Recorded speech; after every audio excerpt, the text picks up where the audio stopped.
The house and tower of the Lujanes, in the Plaza de la Villa in Madrid, is one of the oldest architectural complexes in the capital of Spain. The house and tower date from different periods, the tower being able to date back to the beginning of the 15th century, and the house to the end of that same century.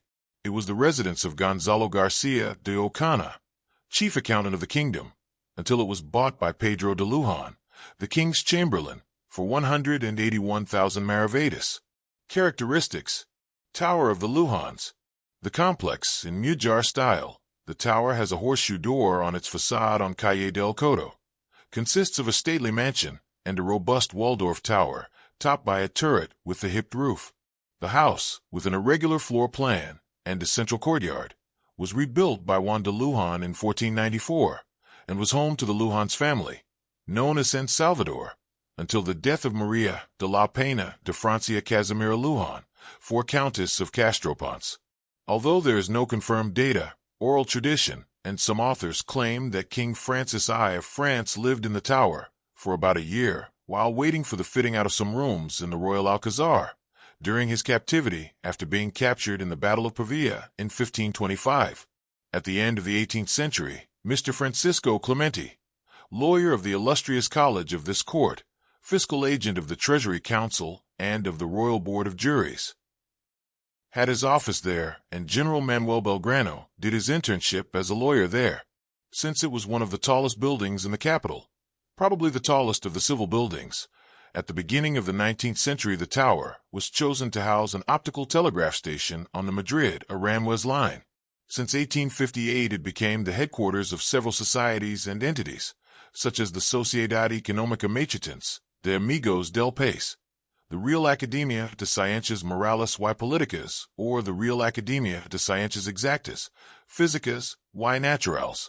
Shortly before this last use, the government carried out some conditioning and rehabilitation works that considerably distorted the original appearance of the building.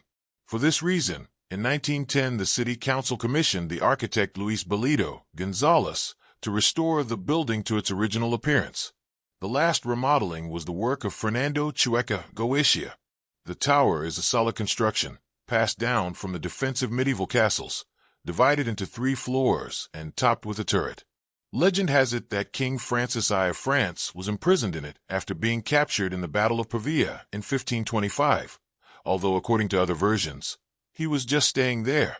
Given that it was one of the tallest buildings in the capital, an optical telegraph line between Madrid and Aranjuez was installed on its rooftop in the first half of the 19th century. The house adjacent to the tower, which occupies number 2, Plaza de la Villa, has an irregular floor plan. The entrance door stands out on its façade, with Gothic decoration and the noble coat of arms of the Luján family. Alongside it, there is another house designed around an interior courtyard. Its façade stands out for the horseshoe arch that serves as an entrance. Inside, there is an impressive Gothic staircase from a former La Latina hospital. Since 1866, it has been the headquarters of the Royal Academy of Moral and Political Sciences, which initially shared the space with the Royal Academy of Exact, Physical and Natural Sciences, and with the Maitreten's Royal Economic Society of Friends of the Country, which were in the basement. Archaeological findings. During renovations in 1886, during which an attic was demolished, one of the oldest surviving Spanish decks was discovered. It is called the Ayat deck after its printer. It is currently kept at the Royal Academy of History.